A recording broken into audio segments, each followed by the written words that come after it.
Please allow me to share with you my cancer story journey. Looking back, when I was always on overnight or with a few hours sleep every night, I neglected that my earthly body as the temple of the Holy Spirit also needed enough and proper rest. Later on, I noticed that a big lump formed in my left breast. I just neglected it, assuming that it will just vanish because in my mind, that breast lump was non-existent before. It just suddenly appeared. I did not suspect anything but just an ordinary bukol. I did not think of it as cancerous or malignant. Since the lump in my breast did not disappear, I decided to consult an OB. I was given a referral for breast ultrasound and mammogram. But due to my work hectic schedules, it took me almost 2 weeks to claim the result. Again, without prioritizing my health, giving my best to become productive at work was always my priority. After getting the result, I consulted our company physician and she told me to consult a surgeon ASAP as the lump was big. It did not cross to my mind to look for a breast specialist. My only concern was to have the lump removed. The first surgeon that I consulted explained to me that the mass will be removed and for biopsy. If the result is malignant, I will be operated again, removing my whole breast and the lymph nodes. I agreed and did not seek other surgeons' opinion anymore because I was confident that mine was just an ordinary bukol and I will not undergo another operation. I didn't know the characteristic of a cancerous lump until it was explained to me by Dr. Hoson and by attending his pep talks. Before the scheduled removal of the lump, I was required to undergo so many laboratories: ECG, chest x-ray, urinalysis, CBC, creatinine, blood typing, and other blood tests, and need to seek cardiologist and pulmonologist clearance before the operation. At the back of my mind, ang dami naman pinapagawa sa akin, bukol lang naman ang tatanggalin. But on my second operation, with Dr. Hoson, he did not require any laboratory test, not even cardiologist and pulmonologist clearance. He just asked me if I had heart disease or hypertension. I really appreciated the practicality and frugality of Dr. Hoson. Since I was not empowered as a patient before, I complied all the required laboratories of my first surgeon, but incurring a lot of expenses. Few days after I was discharged from the hospital, I was shocked with the result of my histopathology report. It was grade 2 invasive mammary carcinoma. Upon knowing the result, para akong sinakluban ng langit. The questions that popped up in my mind were, ilang araw or buwan na lang kaya akong mabubuhay? Paano ang mga anak ko na nag-aaral pa, as I am the breadwinner in the family? My husband was no longer working then as he was not fit to resume for work anymore. I am full of fears and worries. Punong-puno ng hangin ang dibdib ko. Nawalan ako ng ganang kumain at hindi makatulog. Lahat na kinakain ko na masarap dati ay wala ng lasa. And I'm sure we share the same feelings of those with the same diagnosis as mine. Upon knowing the result of the histopathology report, my first surgeon required me for a creatinine test, CT scans of the whole abdomen, brain, chest, and bone. This time, my HMO provider did not approve to pay the cost of those CT scans. According to them, they don't have any record that I have a history of breast cancer. I went back to my first surgeon inquiring if it was really necessary for me to undergo those tests, as we know how expensive CT scan tests are, and it will be shouldered out by my own pocket. As per my first surgeon, he wanted to know if there were metastases on other parts of my body.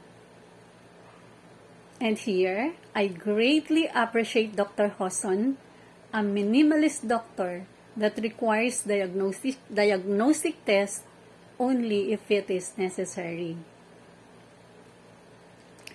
My first surgeon texted me for the schedule of another operation, the removal of my whole left breast and the lymph nodes. This time, I want the breast specialist surgeon to perform my second operation. In my scouting, I happened to talk to the head of the Manila Doctors HMO department, who happened to be a breast cancer survivor for 10 years then. She mentioned the name of her surgeon, Dr. Reynaldo Hoson, breast specialist, and Dr. Antonio Villalon, her oncologist, and she gave me their clinic schedules.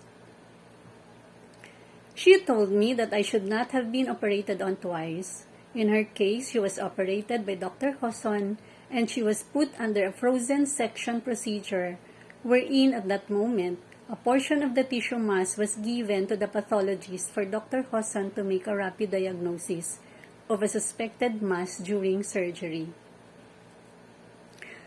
We talked for almost an hour, sharing her journey from the discovery, operation, treatment, and after treatment.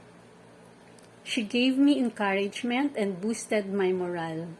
Not to lose hope, just fight, have a positive outlook in life, and told me that life must go on as a cancer is not a death sentence. She said that great support system from family and friends are very important. When I left Dr. Garcia's room, I felt relieved. Nabawasan ng hangin ang dibdib ko at nagkaroon ako ng pag-asa. Indeed, cancer journey sharing gave hope for cancer patients to live on. This also inspired me to share my own story to provide comfort and inspiration to those who have recently been diagnosed with cancer. I also asked one of our company physicians if she knows someone who is a breast specialist, and she also mentioned the name of Dr. Hoson. I went to Dr. Hoson's clinic, and there he discussed everything in detail and the procedure that supposedly has been done to me by my first surgeon, that I would not be operated twice and a needle biopsy should have been done if the mass is suspicious for malignancy.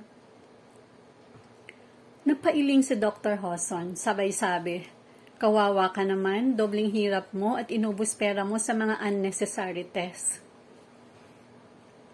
True enough, because my HMO limit was exhausted and I had to wait for the renewal of my HMO card for my second operation. Lesson learned was better to seek second or third opinion from other physicians, as more heads are better than one. When I went to the clinic of Dr. Hoson before my second operation, he discussed with me the treatments, emphasizing the benefit, risk, cost, and availability. Surgery, modified radical mastectomy was the best option. He also reiterated that he will not let me stay long in the hospital. He will discharge me the following day after my operation, at sa bahay na lang daw magpapagaling. Dr. Hoson also stated in my admission slip not to use the Isonic shower bath kit. It was an expensive antibacterial soap. Instead, to use my preferred bath soap. With that, I greatly appreciate him and I thank God for leading me to a competent and compassionate physician. When I got my immunohistochemistry breast panel report as the basis for my treatment after my modified radical mastectomy, the result was ER/PR positive and HER2 positive, meaning the cancer cells were aggressive. I was referred by Dr. Hoson to the medical oncologist, and my treatment would be chemotherapy for 6 to 8 sessions and Herceptin for 18 sessions. The Herceptin then cost 80 to 100,000 per session and to be administered every 21 days. The total cost of chemo and Herceptin would be more than $1 million. I was working so hard for the future of my children, and all of my savings will just be used for my treatment without assurance that the cancer will not recur. I went back to Dr. Hoson telling the recommended treatment of the oncologist, but I refused to do so. I don't want to use all my money on my medication as I have 2 children that are still studying then. Dr. Hoson then prescribed me tamoxifen, a hormone therapy for my ER/PR positive, and he told me to buy the cheapest brand. I did not undergo chemotherapy at Herceptin as I don't believe in the medical report that my cancer cells were aggressive. What I am believing is God, as the author of my life, is more aggressive to heal than the cancer cells to spread. That God has the final say that I will be healed through His supernatural healing power that medicine cannot do. I thank God for the early diagnosis as I started my healthy lifestyle, and Dr. Ray Hoson for his informative and life-changing pep talks. With a grateful heart, I changed my outlook in life, believing that something wonderful is about to happen, as our positive thoughts could make us well. All we need is a big faith that our latter days will be better than our former days, that the best is yet to come. I am Mel Cabrera, 55 years old, a breast cancer survivor for 6 years and counting. Through God's amazing grace, I declare that I am completely healed, I am healthy, I am happy, and free from all fears and worries. To God be all the highest glory.